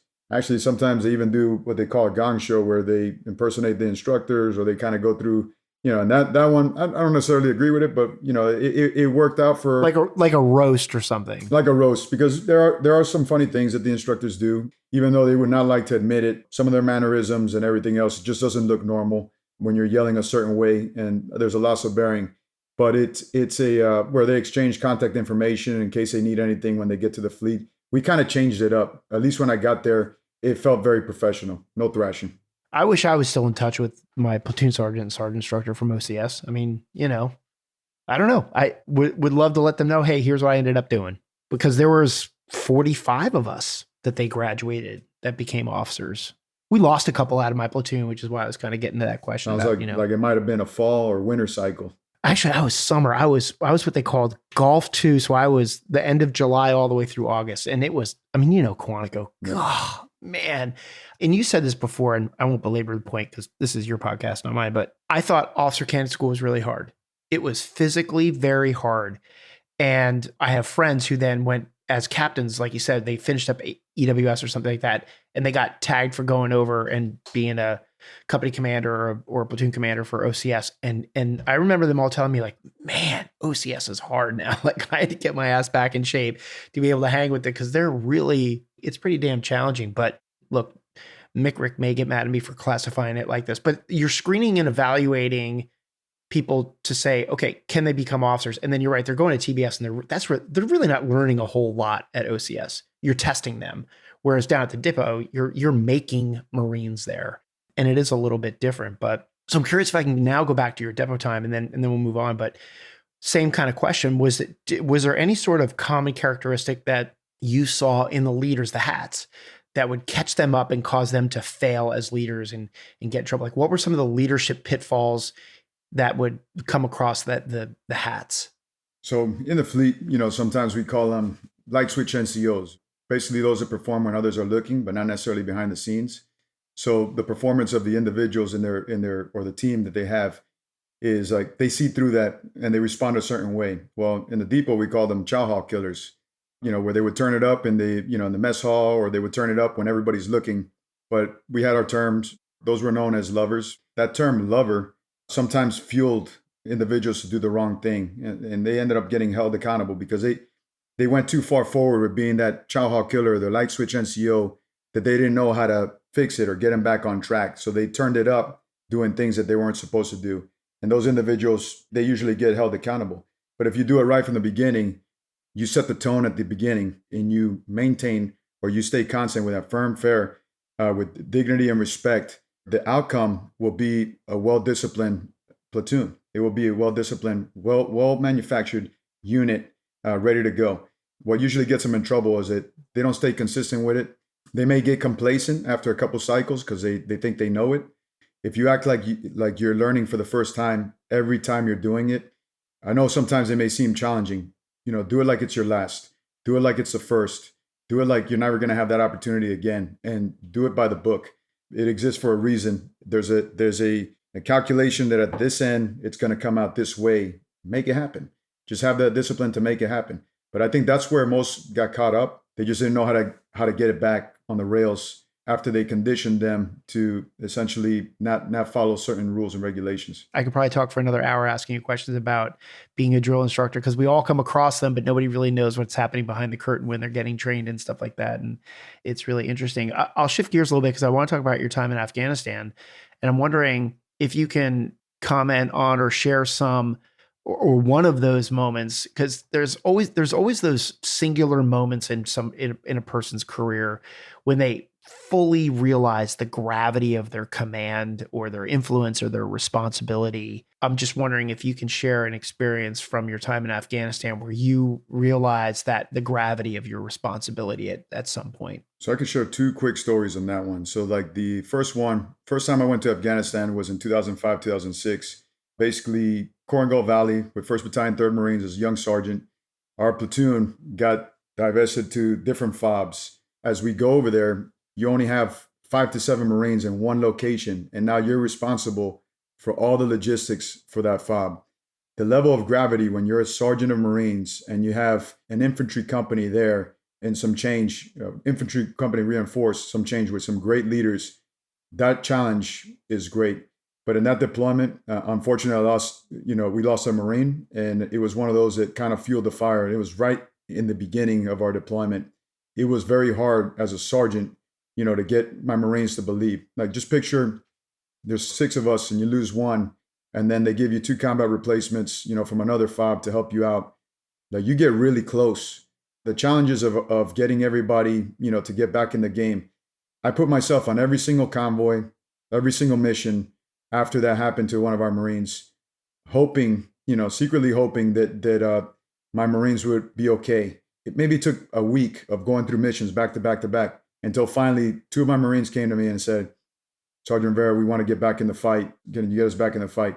That moment of relief, by just going out there and just kind of like paving the road myself, just to let them know that I was still going. That was one of the best moments on that deployment, where they were back in the fight, ready to go. But it took a little convincing, and it took convincing. We knew that one road was filled with IEDs. We knew that there was no way around it. It's one way in, one way out. The road was so thin that the tread of your tire would hang off the cliff at certain points. And then we had to reduce the speed, and they would take advantage of that area. They came in and they made my heart so happy for those Marines, those few that were literally like the logistical support team of that FOB. I'm truly grateful. And then fast forward, I go through a special duty assignment. I go back to the fleet, we're Headquarters Battalion, 1st Marine Division, where they have the unique opportunity to send their truck company to deploy with infantry battalions and 1st Marine Division.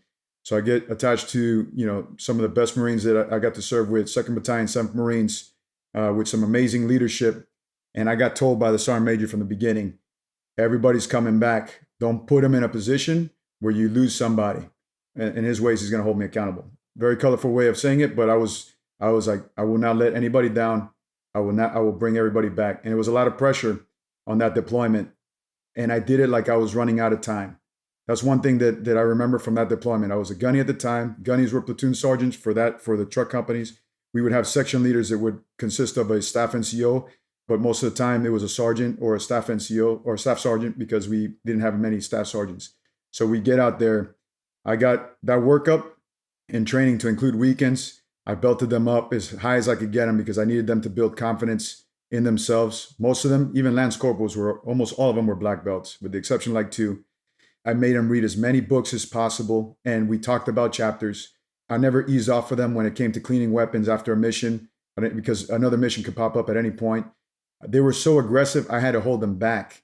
But I did it like I was running out of time because I knew that after I got back with that deployment, they would no longer give me the opportunity to deploy again. They would make me a company gunny or a company first sergeant. So why did I get to that? Well, when I went to the depot the first time, when I went to the MCRD Paris Island, I went as a sergeant selected for staff. 2.5 years as a staff sergeant, all in the depot. Then I got meritoriously promoted to my only rank meritoriously promoted, which was gunnery sergeant. I came back to the fleet as a gunnery sergeant.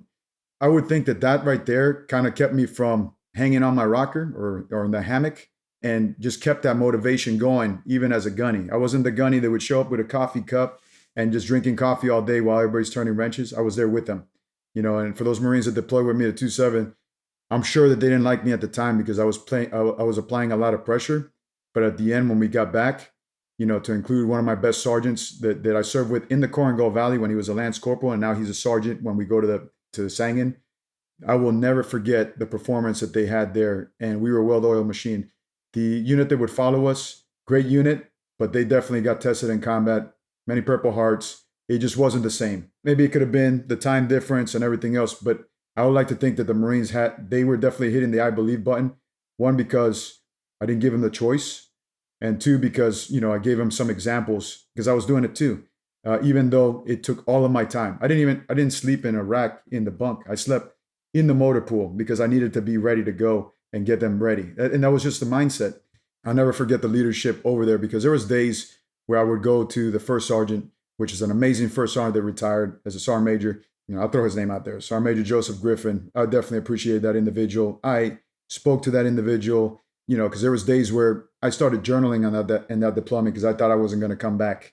But I think that because of my Marines, we came back. I had to get back surgery in my lower back after that deployment because I literally gave it everything like I was running out of time. So from the first one and the second one as a sergeant, one as a gunny, I did something very similar where I put everything out there. Matter of fact, after the first one as a sergeant in Afghanistan, I also had to get shoulder surgery. Another thing in common that I didn't even think about, surgery after both of them because I had gone too many times without taking care of it. But I exhausted all efforts, left the battlefield exhausted, but came back with the majority of my people. But I had to get them to hit I believe button. But by putting myself in that position, I think that's what helped them out. I think one of the most likely and possibly even one of the most immediate leadership challenges that any young leader, officer or enlisted, is going to face, right, with the greatest likelihood, is a hazing incident, right? Personal opinion, I think it's the most probable thing that's going to happen the fastest in being of a corporal's career or a lieutenant's career, right? You're going to see it, know about it, hear about it, or something like that. And I can't speak from authority here, but I'm not convinced that we've totally purged hazing from the military. But I don't even think we've purged it from the civilian world, like with college fraternities. I think it exists. I'm wondering, what you can share with junior leaders that can help them overcome the struggle of, hey, hazing is old school. This is how we've always done it, or this is what my seniors did when I was younger. Maybe, as a sergeant major now, do you have some words of wisdom or some guidance or some experience to share to help those leaders step up for probably it's going to be their very first time and say no? Yes, I do. Actually, I'll give an example because I said enough was enough as a Lance Corporal. And those individuals ended up going to jail anyways because that was part of their stuff that they did. But when I look at it, even now, I'm on with you. Like, I don't believe that it's gone away. I believe it lies dormant. If you don't, as a leader, don't go out there and make sure that you put out the warnings It's going to come out. It's going to come out Mm-hmm. because you're right. They are experiencing it in college. I mean, I even heard my high school son talk about it in football, and I said, don't play the game. That's not the, I'll pull you out of the team if that's what they're going to do, because it's going to disrupt camaraderie. So one of the briefs that I give on the onboarding when I see the new joins, I make it a point to actually talk to them myself along with the CO. And one of them is like, prohibited activities. Don't let anybody treat you like this. They treat you with dignity and respect. You went through entry-level training. You earned the title Marine. You went through that type of transactional leadership. You spent the time on the quarterdeck. You passed the crucible. You earned that Eagle, Globe, and Anchor. No one will treat you like that because you've learned that there. That's not how the fleet functions. And then I also let them know that if I find out you participated in it, we will make sure that you are held accountable. So a double-edged sword, because you're right. They do show up and they do feel that they need it to be accepted. Where I've seen the common trends, because the legal and everything else, it's like where you get invited to drink, you feel like you've made it. And then when you get invited to drink, you're probably underage. You're drinking underage, you're under the age of 21. And then at this point, they're like, hey, I'm going to let everybody know that you've been drinking underage, unless, and then fill in the blank. And then they start playing the dumb games. And so I give them that example. I don't care if you did underage drinking. I would rather hold you accountable for that than hold you accountable for the participation in hazing. It's hard, but it's dormant. It's never. I don't believe it's ever going to go away because it's in a culture. It's in my son's high school right now. So I tell everybody out there that if you are in that end, even though it sounds like you may be snitching or something, just talk to somebody, report it. Don't let it happen. Don't be a victim of it. It's not going to build you stronger. Participating in it, you're not going to feel good. Like you're going to have this feeling of lack of honor within yourself for participating in it. Just stick to what you know. Stand up. Talk to somebody. Chances are, the higher you go up in level, you're going to run into somebody that does not condone it. If it's a Lance Corporal that's doing it, it's probably just like you, a Lance Corporal. There's somebody senior into the corporal, talk to them. If that corporal's doing it, then talk to somebody higher in the food chain. If you're in my unit, come find me. And then we'll go talk to that individual who doesn't know how to lead. And I will educate them. So I put that out there for them. And I encourage those Marines to do the same. I encourage the leadership to do the same thing. Offer them that open door to talk to them about it, because it disrupts all camaraderie. It does not make them better. If anything, they will turn their back on you when it comes to combat. They won't piss on you if you were on fire. They won't be there to shield you from a bullet. They will look away. If you want a team player, give them something else. Show them a little bit of love. Show them what it looks like to be a big brother and little brother. That's how you do it, not the hazing.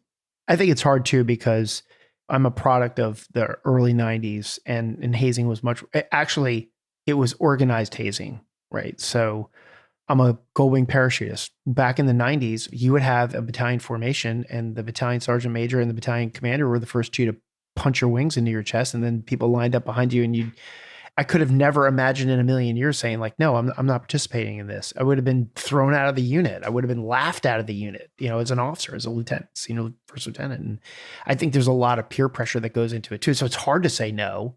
It's hard to step in and tell somebody to stop it, but it has to be done. The Marine Corps has done a good job of getting rid of some of this stuff, but it's a hard position to be in. I don't know if you have a thought on that. So I do. Actually, so the time that you came up, that was the culture. I think we've shifted from that. I know we have. I think we've shifted to the point where now people know it's wrong, and now they're trying to do it on the low, to the point where they're involved in alcohol to try to incriminate the individual before they do what they're going to do. We used to call it the Parasailing 360. And it's basically, if you got to look left and right before you do something, you're about to do something wrong, and you probably shouldn't be doing it.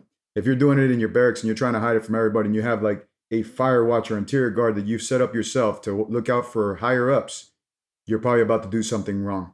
The culture is a little bit different, where, back then it might have been accepted to, punch the wings in or even the rank into the collarbone. Now that they're told it's wrong, now they change. Now they've changed their ways. But I think the culture has changed, and that's helped us to keep it dormant. Yeah. And I remember blood striping corporals, and that it was, I just look back and I think, my God, how are we condoning all of this? We almost laughed at it, and it's so wrong. And I guess that's why I asked the question, because I feel like if I had heard somebody encourage me to step in and stop it and not tacitly approve it by just, ignoring it, That's one of the things I look back on my career and wish I didn't do anything wrong, because that's the way it was back then.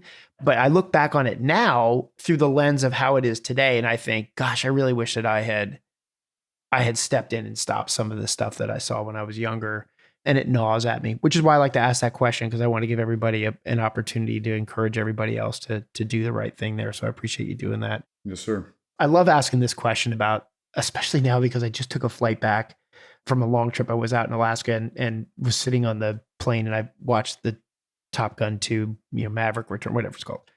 I just love that movie. But I love asking the question about Mavericks, because this is what it made me really realize, was that we have this really funny way of just revering Mavericks, right? You've got like Gunny Highway, and you've got, Maverick from the movie, and you've got, the Great Santini, for those of you that are, old enough to remember how great that movie is. And if you've never seen it, you should. But yeah, so we revere these Maverick type personalities, right? Like Bull Meacham was a Maverick in that movie, and he was revered for it. Gunny Highway, he was a Maverick. He was revered for it. So we make movies out of these fictional characters, while at the same time in the military, like, we're not really tolerant of them in real life. Like, we love them in the movies, but we hate them in reality. And I'm wondering, over your entire career in the Marine Corps, what have the Mavericks looked like that you've come across? And have you ever had a Maverick, like when you were a gunny or a staff sergeant? Did you ever have a Maverick corporal or sergeant where you're like, man, I've got a tiger by the tail here. I need to figure this out. But it was in a good way. They were a Maverick. I did. I actually appreciate those. And then, when you think about statistically who you bring into the Marine Corps, you're bringing in those risk takers. You're bringing those that, if given the opportunity and there's a cliff to jump off into the water from a high point, they'll do it. If they're skydiving, they'll do it. If they're doing something inherently dangerous, speeding in their motorcycle or their vehicle, they're going to do it. They enlisted or commissioned into a service that has risk.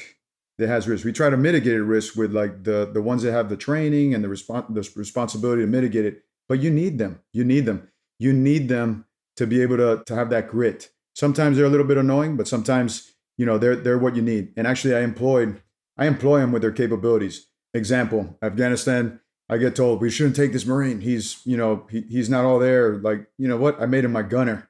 I made him my vehicle gunner. And we had great communication, and till today we still talk, even though now he's no longer in the Marine Corps, he's now in the Army. Another two from that same deployment, they were my loose ones, a little wild, but you know what? Once I gave him a job, I made him my navigation vehicle. So if they messed up, they're probably going to get blown up. They had a mine roller and everything else. So now the incentive is do the right thing, and not only are you keeping yourself safe, but you're keeping everybody behind you safe. And those Mavericks, in garrison, they were the ones that I had to check up on the weekend. But when they went out there, they just did it right. Sometimes they perform so good in combat, and then they get back and they make this excuse: I'm a field Marine, I'm a garrison Marine. And I used to tell them, you got to be a chameleon of your environment. You got to be able to blend in wherever you go. You got to make yourself a hard target. And if you want to go with this team again, you got to be responsible in certain things. But sometimes it's just like, it's not in their nature. And sometimes you hold them accountable for certain infractions, but then you get them back on track. Some of the ones that are the most out there, I've really appreciated their personalities, and I've definitely appreciated what they brought to the game. Maybe they don't stay in forever. Maybe they serve honorably their time. Maybe they get a couple of licks throughout their time. But at the end, if you employ them with their capabilities, don't be surprised. They can give you something that you've never imagined. They will surprise you with their efforts. But I usually look for the challenge. If you got somebody like that in your unit, send them to me. I can use them. Right. I will maximize their effort. Yeah, it was funny because I sometimes I would shun them and sometimes I would seek them out. So it's always dependent on the situation. But I love asking that question because I do think that inherently we're all a bunch of professional risk takers. Absolutely. Some take more risk than others, but I always like to end that conversation saying, like, I don't think it's as much about the possibility of something happening or going wrong. It's always about the probability. And good risk takers who tend to be Mavericks, right? They look at it and they say, well, that may be possible. I'm good enough to know that it's not probable and I'll take that risk. And then they're successful at it and they're revered for being a Maverick, right? Maverick slams on the brakes. The guy flies right by. Took a risk on something, some maneuver, flew below the hard deck, all the things that Maverick did, right? Ride the motorcycle without a helmet. They surprise you. They surprise you with some out of the box thinking. Yeah, they really do. So, and so did Gunny Highway, by the way. So One of my favorites. we're kind of coming up on the end of our time here, but I want to ask you a question. Like, do you have a wish you did it? You're a sergeant major, right? And so how many years do you have it now? 25? So 23 years. 23. Okay. Right. So you still got some time to do something you want to. But if you were to look back on I'm just going to pick an arbitrary point. Let's just say sergeant to staff sergeant. And I know you were kind of on the drill field there, so you have to use your imagination to answer the question a little bit. But is there something that you wish that you could have done if you could have had a parallel life? I'm not asking you to like exchange something, but is there something you said like, hey, if I had a twin brother, I would have wanted to be doing this? So, I often reminisce of my time in the Marine Corps, and sometimes I live curiously through others, that I'm like, you should re-enlist, you should do this, you should, give them like, there's these incentives, but just imagine if you can, my family, I would like to think that my family is extremely important to me. If I didn't have my family, I probably wouldn't even be in this country. I'd be doing something super dangerous somewhere else. Everybody has a path, and then you do the best that you can with your path. My family is essentially like my governor when it comes to like taking care of myself and taking care of everything. But when I look back in time, one of those things that Marines, like, they beat themselves up about is like when meritorious promotion. So I had one meritorious promotion, and I could tell you that in that meritorious promotion, I went so fast in my MOS, and where I did 2.5 years as a staff sergeant, where I normally would have done like 5 to 6. It closed some doors for me. So where you may feel that a door closes for you on a meritorious promotion opportunity, another one opens. That just means you could do something else in that same rank. Take the opportunity. So for example, I did a special duty assignment of drill instructor twice. I really wanted to do recruiting. I wanted to do MSG. I wanted to kind of experience the whole Marine Corps, not just one MOS. That's why, I ended up going the first sergeant route and doing sergeant major, and also for the influence of people, within the realm. But if I could go back, I'm not saying that I would jump ship from the meritorious promotion, but if I had the opportunity to be a staff sergeant just a little bit longer, other doors would have been open to attend, maybe AMOI duty, maybe MSG, maybe recruiting, or something else out of the ordinary, a staff degree completion program, congressional affiliate. There's so many different programs out there, or a lap move to another MOS just to kind of see what that was like. But don't close the door just because you don't get meritoriously promoted. Take advantage of that opportunity and do something else that you weren't necessarily going to do. Just try something out. That's something that I would think of that, if I could go back, I definitely appreciate the house that built me, meaning the leadership and everybody else. I don't like, if something goes wrong in the Corps, stop blaming the Corps. If certain people are in the same house, they're going to move in and out. See how you can fix it. See what you can do to provide a solution or move it forward. Don't concentrate on or dwell on the negative issues. Work on the solution. That's what I would say. And if I could look back and do some things over, instead of listening to everybody complain about around me, if I knew what topic discussion solution was, if I knew what some of these other methods to solve problems were, or problem framing, which is one of the great things that I learned from leadership, I would have done it earlier to help along the lines. But now that we have that and we're able to push it this way or other ways, frame that problem, solve it, move forward. Don't focus on the negative. You don't get meritorious promoted. Hey, find out what else you can do, in the Marine Corps. It's your adventure at the end. Take advantage of all your time. Take advantage, like you're running out of it. Like, make sure you do what you want to do. You only got one shot to do it. All right, one shot, one adventure in the Marine Corps. Make it happen. Make it to the best of your ability. But just remember, you have that one shot. So take advantage of your time. Okay, so Sergeant Major, as we wrap up here, I'm wondering if you can just take the last few minutes here in this interview and talk about some of the leadership experiences, maybe challenges, successes, or even just, hey, it is what it is, as it relates to the MLR and everything that's happening there. Maybe some of the unique leadership challenges that you've seen facing there, and what can the Marines look forward to, and what are some of the things that you're seeing these Marines learn that are going to percolate out to the rest of the Marine Corps? Thank you for that, Dave. I think one of the great things that I got to experience in the MLRs between 3rd LCT and the 3rd LLB is watching these NCOs grow. If you look at our numbers, like, you'll notice that the maturity level, you have a higher NCO ratio versus the Lance Corporals and below. So you have a lot more mature Marines that are in the ranks. But another challenge that they have is that they are doing multiple MOSs, where the Marine Corps you may be hyper-focused on the infantry. This is going across all the MOSs that are within the MLR. So you'll see that they do a lot more. Maybe they have one MOS, but they do a lot more cross training. So it forces them to essentially have that leadership for not just what they know, but what they're learning as well. So there's a challenge there with the transformation. There's frustration, obviously, because we turn a concept into a combat capability, but as it continues to grow, you have believers. The retention rate is pretty high. You have Marines that want to stay within the regiment because they want to see this grow. I think the motivation level, sometimes there's frustration, but the motivation level, for the most part, is high. Some of the leadership challenges are learning the different MOSs because they may be in charge of them, especially as young NCOs, knowing that it may be more peer-to-peer leadership versus getting a junior Marine, meaning like if you're a sergeant, you may not get a corporal and below. You may have another sergeant that you have to lead. If you're a corporal, same thing applies. It may be another corporal, not necessarily another lance corporal, because where they're looking for lance corporals to come in, they're not necessarily getting them. Oh, I'm just a rifleman. You're not a rifleman. You are a rifleman in the Total Combat Team.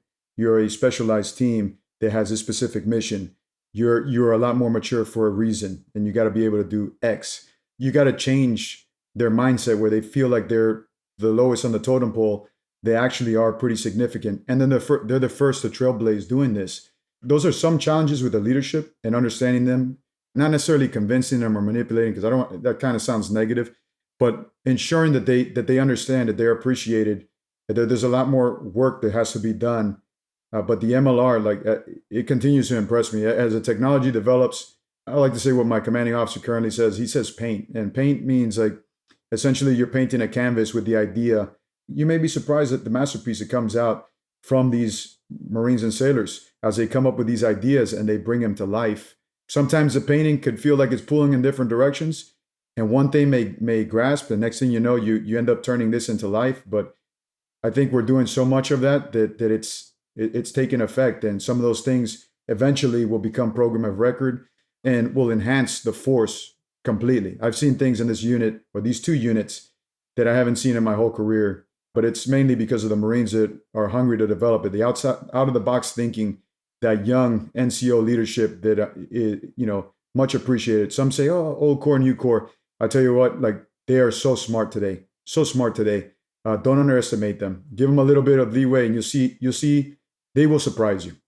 Yeah, that's great. How about, I'm curious if there's been any leadership challenges with the ranks all rising, the billets rising up to a higher rank. So as I understand it, platoon sergeants are now gunnery sergeants, right? And squad leaders can be staff sergeants. Do I have that right? And if I don't, I'm going to edit that out. That's correct. That's correct. And where you have squad leaders that are staff sergeants and in the LCT, gunnery sergeants that are platoon sergeants, when it was filled, there is a concern that when they go to another unit, one, they're not going to be as tactically proficient. Two, when they're being evaluated against their peers, let's just say a board, their comments, if they don't reflect that they're an experimental unit, their value is not going to be as much as that one that's holding a senior billet. So there are some of those more administrative concerns, and also the tactical proficiency concerns. Some of those can be fixed with the comments. Some of those can be fixed with the level of training. There are challenges here in Hawaii, but it doesn't necessarily mean it can't be done. Schools, education, you get the same amount of, you get a larger amount of staff NCOs and NCOs that they still got to go to school.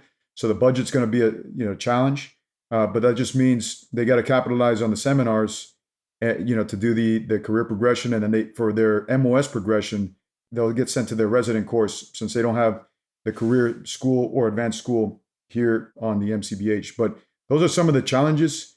And then the other challenges are say you have a squad leader who's a staff sergeant, and then the other squad leader may be a corporal because they're short a staff sergeant or even a sergeant. Now, when they're asking for squad leaders up, you got a staff sergeant who his peer is a corporal. Those also become pretty challenging. That can be viewed as to where now I'm just a higher paid corporal over here with all this. I'm an 0369 with an 0311 corporal. We're both squad leaders, and we're supposed to be doing a very similar mission.